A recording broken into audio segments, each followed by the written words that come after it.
Marilah mendengarkan pembacaan Injil pada hari ini. Tuhan bersamamu dan bersama rohmu. Inilah Injil menurut keterangan Santo Lukas. Dimuliakanlah Tuhan. Pada suatu ketika Yesus bersabda kepada murid-muridnya, "Sama seperti terjadi pada zaman Nuh, demikian pula halnya kelak pada hari-hari Anak Manusia. Mereka makan dan minum, mereka kawin dan dikawinkan, sampai kepada hari Nuh masuk ke dalam bahtera. Lalu datanglah air bah dan membinasakan mereka semua. Demikian juga seperti yang terjadi di zaman Lot. Mereka makan dan minum, mereka membeli dan menjual, mereka menanam dan membangun. Tetapi pada hari Lot pergi keluar dari Sodom, turunlah hujan api dan hujan belerang dari langit dan membinasakan mereka semua.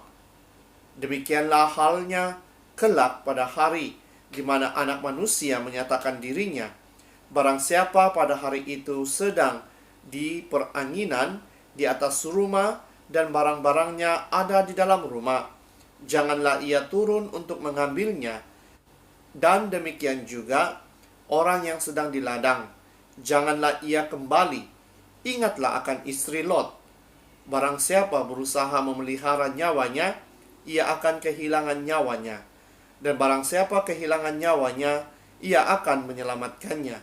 Aku berkata kepadamu, pada malam itu ada 2 orang di atas satu tempat tidur, yang seorang akan dibawa, dan yang lain akan ditinggalkan. Ada 2 orang perempuan bersama-sama mengilang, yang seorang akan dibawa, dan yang lain akan ditinggalkan. Kalau ada 2 orang di ladang, yang seorang akan dibawa, dan yang lain akan ditinggalkan. Kata mereka kepada Yesus, "Di mana Tuhan?" Katanya kepada mereka, "Di mana ada mayat, di situ berkerumun burung nasar." Demikianlah Injil Tuhan. Terpujilah Kristus. Saudara dan saudari yang seiman dalam Yesus Kristus, Injil hari ini mengajar kita untuk fokus kepada Tuhan, untuk fokus kepada ajaran-ajarannya dan gerejanya.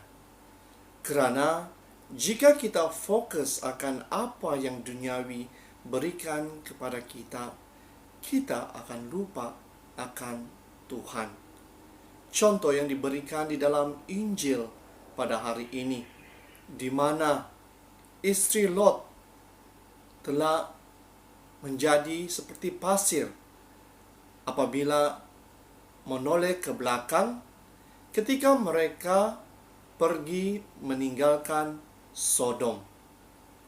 Jadi saudara dan saudari, apabila kita hanya pentingkan harta benda kita, apa yang kita miliki, hati kita akan tertumpu kepada harta benda tersebut.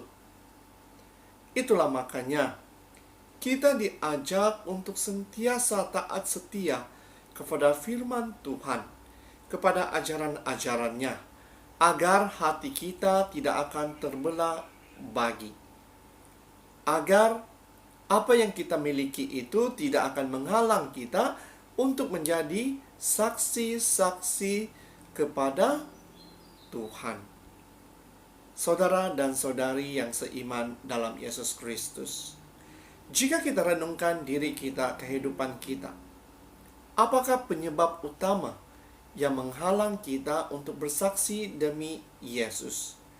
Adakah ketakutan kita akan orang lain yang menyebabkan kita tidak mau menjadi saksi-saksinya? Ataupun kita tidak dapat meninggalkan apa yang kita ada demi Yesus?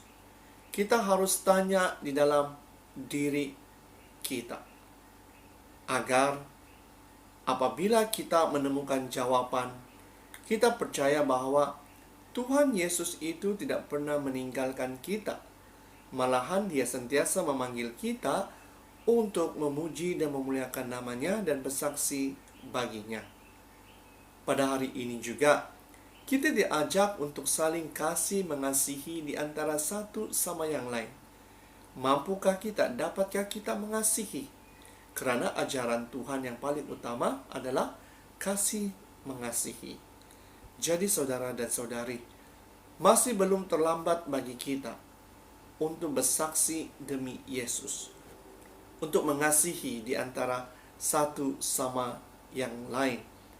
Pergunakanlah masa kita pada saat ini untuk sentiasa memuji dan memuliakan Tuhan. Ingat, fokus kita bukan pada dunia ini, tetapi fokus kita adalah kepada kehidupan kita yang seterusnya, kehidupan yang lebih baik, kehidupan yang dijanjikan oleh Yesus. Karena Dia sendiri mengatakan bahwa Dia akan menyediakan tempat bagi kita, orang yang percaya kepada Dia. Jadi, apakah tempat itu? Adakah tempat itu dapat memberikan kita kehidupan? Jika iya benar, marilah kita percaya, marilah kita mengikuti Dia, marilah kita mengongsikan Dia kepada semua orang. Jadi saudara dan saudari, di dalam Injil pada hari ini ada beberapa perkara yang dapat kita pelajari. Yang pertama, seperti yang saya katakan, saudara dan saudari, marilah kita tetap setia bersama-sama dengan Tuhan. Karena apabila kita setia kepadanya, Dia tidak akan meninggalkan kita. Malahan Dialah yang akan menyelamatkan kita daripada segala kelemahan dan dosa-dosa kita, dan akan memberi kita kehidupan yang baru. Jadi saudara dan saudari, marilah kita terus mencari Dia, marilah kita terus mengimani Dia, marilah kita terus percaya akan Dia, karena Dialah orang yang memberi kita kehidupan dan keselamatan. Jadi, marilah kita sentiasa taat dalam apa yang kita lakukan demi namanya. Yang kedua, seperti yang saya katakan sebentar tadi, di dalam kehidupan kita sebagai pengikut-pengikut Yesus, sebagai anak-anak Allah, kita harus melakukan kebaikan di dalam kehidupan kita. Kebaikan bukan sahaja bagi diri kita, tetapi bagi semua orang. Karena apabila kita melakukan kebaikan, ini adalah ungkapan bagi iman kita kepada Yesus. Oleh itu, marilah kita membantu kepada siapa sahaja yang memerlukan bantuan daripada kita.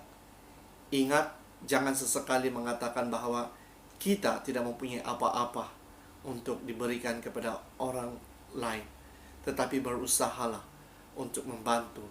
Karena melalui bantuan itu, saya pasti iman kita akan dikuatkan dan kita akan diberkati dengan rahmat yang berlimpah oleh Tuhan. Jadi saudara dan saudari, marilah pada hari ini sekali lagi kita memohon kepada Tuhan agar mencurahkan kuasa Roh Kudus-Nya di dalam diri kita, agar melalui kuasa Roh Kudus yang berkarya di dalam diri kita itu, kita dapat mengongsikan kasih-Nya.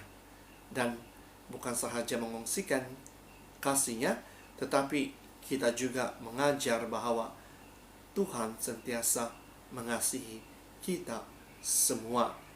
Dan kasih itu dapat ditunjukkan melalui diri kita.